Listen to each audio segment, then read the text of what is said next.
Hello everyone, আবার চলে এসেছি মৌসুমী একটা ফল আম নিয়ে। আমের একটা একদমই ইজি, কারণ আমার রেসিপি মানে ইজি হতে হবে, কারণ আমার নিজেরও সময় নেই। আমি জানি আমার যারা ভিডিও দেখে তাদেরও সময় নেই, আর সময় কম রেখে কোন খাবারগুলো খুব দ্রুত রেডি করা যায় বিগত দিনে দেখেছেন আমার ইউটিউব চ্যানেলে আমি যে ভিডিওগুলো দিয়েছি। খুব অল্প সময়ে জুস, হোয়াইট পাস্তা, মানে লাইক হয় না যে খুব ঝটপট টেস্ট, ঝটপট খাবার। এখন যেহেতু কামের সময়, সুতরাং আমি আম নিয়ে চিন্তা করছিলাম যে সুস্থ থাকা যাবে এরকম একটা কিছু বানানো। কারণ আম মানেই তো আমরা যারা ডায়েট করি তা আমরা প্রথমে অ্যাভয়েড করি আমি সুগার বেশি, আমি যেহেতু রসালো, সো ওইটা থেকে আমাদের কিন্তু ফ্যাটি ভাবটা থাকে। বিশেষ করে আমার জন্য আম একদমই হারাম। আর তার থেকে ইম্পর্টেন্ট হচ্ছে যে আমার বাসায় মা ডায়াবেটিক্সের পেশেন্ট ছিলেন, সো আমি জানতাম যে যারা ডায়াবেটিক্সের পেশেন্ট তারাও কিন্তু আম খেতে পারে না। কিন্তু খাবো না তা তো বললে হয় না, সেটার জন্য তো অনেক সলিউশন আছে। সেটা হচ্ছে যে আমার এখানে কিছু ইনগ্রেডিয়েন্টস আছে, সেটা করে খেলে আমার কাছে মনে হয় যে ভালো লাগবে। একবার খেয়ে দেখলাম, ডিরেক্ট আমটা খেলাম না, একটু ঘুরিয়ে খেলাম। হয় না যেমন আমরা বলি এমন করে খেলাম না, ঠিক এমন করে খেলাম, তাতে করে মনের শান্তি যে হয়তোবা আমার কোনো প্রবলেম করবে না। তো সেই জায়গা থেকে আজকে আমি বানাচ্ছি আম। তো অবশ্যই, আচ্ছা বাই দ্য ওয়ে, আপনারা তো ফলো করছেন যে এখানে দুই ভাবে আম কেন নেওয়া আছে। হ্যাঁ, এটা ঠিক, কারণ আমি একইভাবে প্রসেস করব কিন্তু প্রেজেন্টেশন করব দুই ভাবে। কারণ অনেক সময় আপনাদের কাছে মনে হয় যে আমাদের এখানে মেহমান আসছে বাসায়, আমরা এতগুলো খাবার কি করে বানাবো। কিন্তু আপনি দেখবেন যে যখন কোনো পাত্র আলাদা হবে বা যেটাতে সার্ভ করবেন এটা যখন আলাদা হবে, সেম খাবার ডিফারেন্ট মনে হবে। লাইক আমরা হয় যে যেটা আমাদের বাসায় করে, ভাত রান্না করার পর এরকম বাটিতে চেপে চেপে প্লেটে দেয়, ভর্তা থাকে, ভাজি থাকে, মাছ ভাজা থাকে, ডাল থাকে, সবকিছু মিলে পাশে দিয়ে একটা সাজালে যেমন একটা খুব সুন্দর লাগে দেখতে, ঠিক সেম থিং যে আমরা বড় বড় বোলগুলোর মধ্যে যদি আমরা এখন মাছের ঝোল রাখি, রাইস রাখি, মাংস রাখি, ওইটাও কিন্তু টেবিলটা ভরে যায়। সেম খাবার যদি আমাদের ডেকোরেশনের জন্য যদি দুটো পাত্র ইউজ করা হয় তাহলে দুইটা সার্ভিং মনে হয়। তো এত বকবক না করে আমি আপনাদের সাথে চলে যাই। আচ্ছা, ফার্স্টে আমার ভিডিওতে আপনারা ব্লেন্ডার দেখলে নিশ্চয়ই হাসাহাসি করেন যে অপু বিশ্বাস খুব ইজি ওয়েস্টে কিছু রান্না করবে। হ্যাঁ ঠিক, একদম ইজি। এখানে আম কুচি করা আছে, একটু দেখিয়ে দিই। টুকরো টুকরো করা আছে, নর্মালি যেমন করে টুকরো করা হয়। আর এটা আসলে এই আমটা টুকরো করার পর যেগুলো সাইডে থেকে যায় সেটা তো আমরা ওয়েস্ট করতে পারি না, আটিতে থাকে। অনেকে আবার খুব প্রেস্টিজে লাগে আটি খেলে, না আমি আটি খাবো না, কিন্তু আমার খুব ভালো লাগে আটি খেতে। তো ওখান থেকে ছাড়ানো কিছু আম আছে, সেটাতে কিছু একটা করবো, দেখাবো। তারপর আছে এখানে দুধ, মিল্ক আছে, তারপর বরফ কুচি, কারণ আমি একটা ডেজার্ট বানাচ্ছি, এতক্ষণ পরে বললাম। তো ডেজার্টের সাথে আসলে আম, দুধ, এখন ইনগ্রেডিয়েন্টস দেখিয়ে বলি। আইস আছে, সুগার পরিমাণ মতো আছে, এখানে সাগুদানা, এটাকে আমি সেদ্ধ করে ঠান্ডা পানিতে ধুয়ে রাখা আছে। আর আছে কনডেন্স মিল্ক। আর আমি বলেছি যে আপনাদের দুইভাবে প্রেজেন্ট করব, সেটার জন্য এটা একটা গ্লাস আর একটা রেডি করে আছে। এখানে আমার কিছু মিল্ক আছে, আমি এর সাথে আরো কিছু মিল্ক অ্যাড করে দেবো।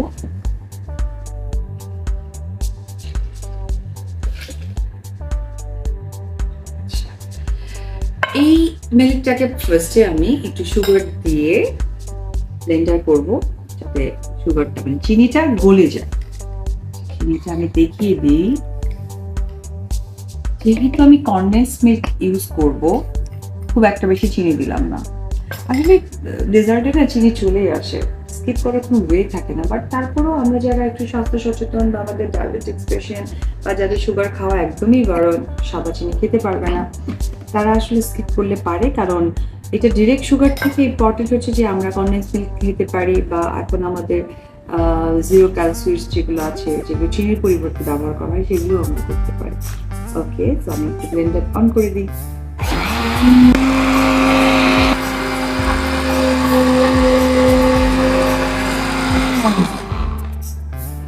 ওকে, আমার মনে হয় চিনিটা একদম গলে গেছে। এখন এটাকে আমি অ্যাড করে দেব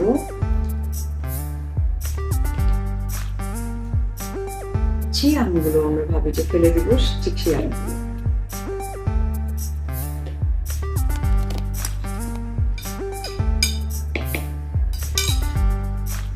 আম দিয়ে কিন্তু আইসক্রিমও বানাতে পারেন, এটা আরো সোজা।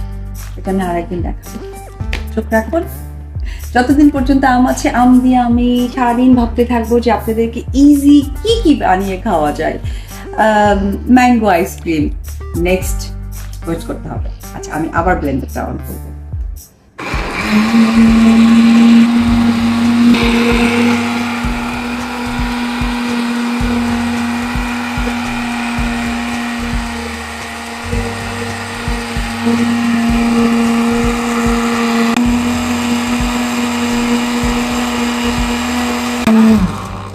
অফ করে দিলাম।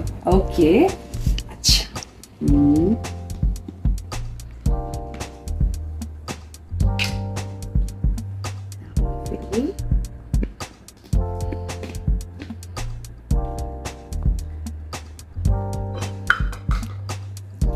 ঠিক বলেছিলাম যে আমি দুইভাবে সার্ভ করব।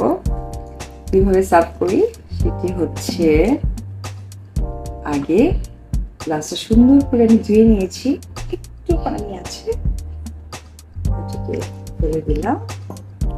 এখন এইখানে একটু আমি এটা দিয়ে দিব। আচ্ছা, এটাকে কিন্তু আমরা একটা স্টাইল করতে পারি।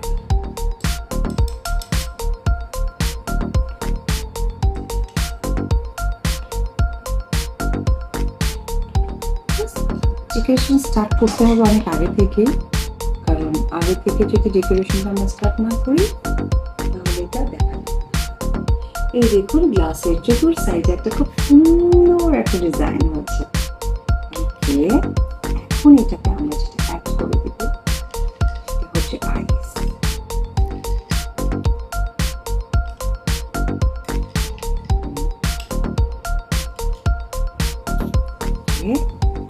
আইসের পর আমি এখানে অ্যাড করে দিব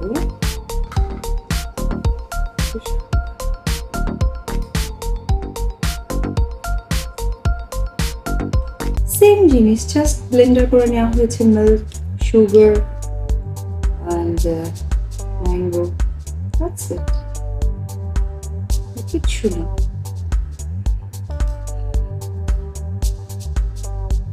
ওকে, এটার মধ্যে একটু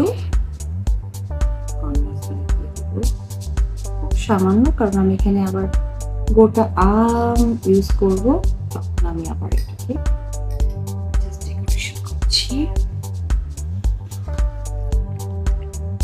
বেছে বেছে দিব, যেগুলো একটু খুব বেশি সুন্দর সেই আমগুলোকে বেছে বেছে দিব।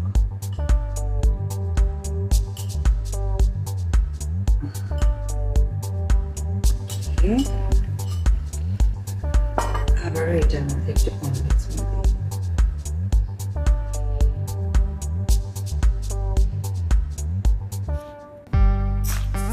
তো খাবারের ডেফিনেটলি ডেকোরেশন হতেই হবে, খাবার হবে না। সো আমার এই ডেজার্টটা রেডি। আচ্ছা, এখন নেক্সট ডেজার্টে আমি চলে যাব।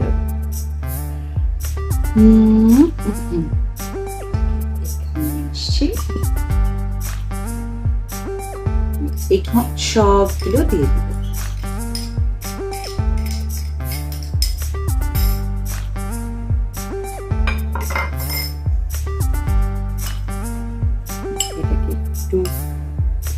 দিব।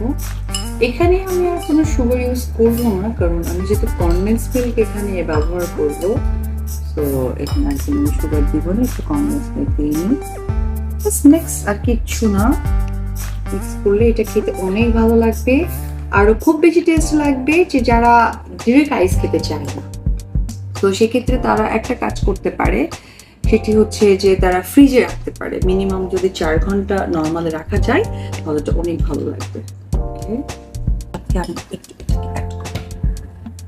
একটু করে অ্যাড করলেই ভালো, কারণ তাহলে এটা পাওয়া যাবে।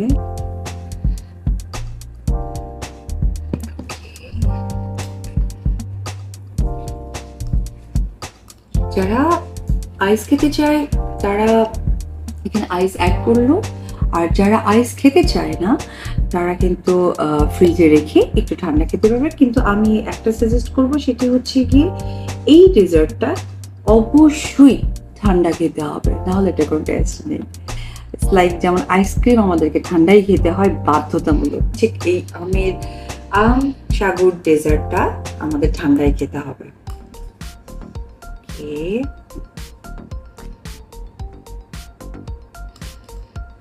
এটাকে যদি আপনারা আরেকটু কালারফুল করতে চান, যেটা আমার মনে হচ্ছে এখন করলে ভালো হতো, কিন্তু আসলে আবার সেটাকে রেডি করতে হবে, যেটা হচ্ছে যে গ্রিন কিছু জেলি পাওয়া যায়, গ্রিন জেলি, সেটাকে করে ফ্রিজিং করতে হয় মিনিমাম 2 থেকে 3 ঘন্টা। তারপর ওটা শক্ত হয়ে যায়, ওটাকে আমরা স্লাইস করে কেটে আমরা ডেকোরেশন ইউজ করতে পারি। সবাই খুব ভালো করে জানেন আই লাভ ডেকোরেশন। সো আমি এই ছোট্টটাতে আপাতত সার্ভ করি, তবে যে এটা দেখতে কেমন হয়েছে। আমরা যখন মেহমানকে দিই তখন আসলে বড়টাতে দিয়ে আমরা ছোটটাতে শেয়ার করি। আর আপনারা তো সবাই জানেন ছোটবেলায় সাগুদানা বাচ্চারা প্রচুর খেয়েছে, আমি খেয়েছি।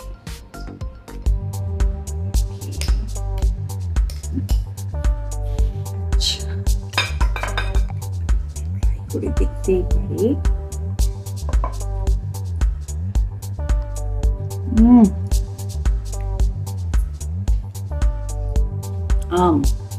সাগুদানা সবকিছু এত ভালো কম্বিনেশন বোঝাতে পারবো না। এখন আমি ফুললি ডেকোরেশন করবো, ওকে, তার জন্য ওয়েট করতে হবে। রেডি, সেম ইনগ্রেডিয়েন্ট সেম সবকিছু, কিন্তু ডেকোরেশন 2 রকম। এটাতে খেতেও অনেক অন্যরকম লাগবে। সেটি হচ্ছে যেহেতু আমি সবসময় একটু ডেকোরেশন পছন্দ করি, তো সেই ধারাবাহিকতায় যেহেতু এটা গ্লাস, তো গ্লাসের জন্য আমি আমটাকে কেটে নিয়েছি, চাইলে খেতেও পারবে গ্লাসের জন্য। ম্যাঙ্গো ফ্লাওয়ার, ওকে। আমার আম সাগু ডেজার্ট একদম রেডি। ট্রাই তো আমার মনে হয় যে সবাই করছে, কিন্তু আমার এই ভিডিও দেখার পর অবশ্যই আবার নতুন করে সবাই ট্রাই করবে। আর ট্রাই করার সাথে সাথে যেটা আমি আপনাদেরকে বলবো, সেম ইনগ্রিডিয়েন্টস সেম সব কিছু, এটাকে যদি আমরা বিভিন্ন পাত্রে প্রেজেন্ট করি তাহলে টেস্টটা কিন্তু ডিফারেন্ট হয়ে যায়, খেতেও ভালো লাগে। সো ট্রাই করে দেখবেন। Thank you.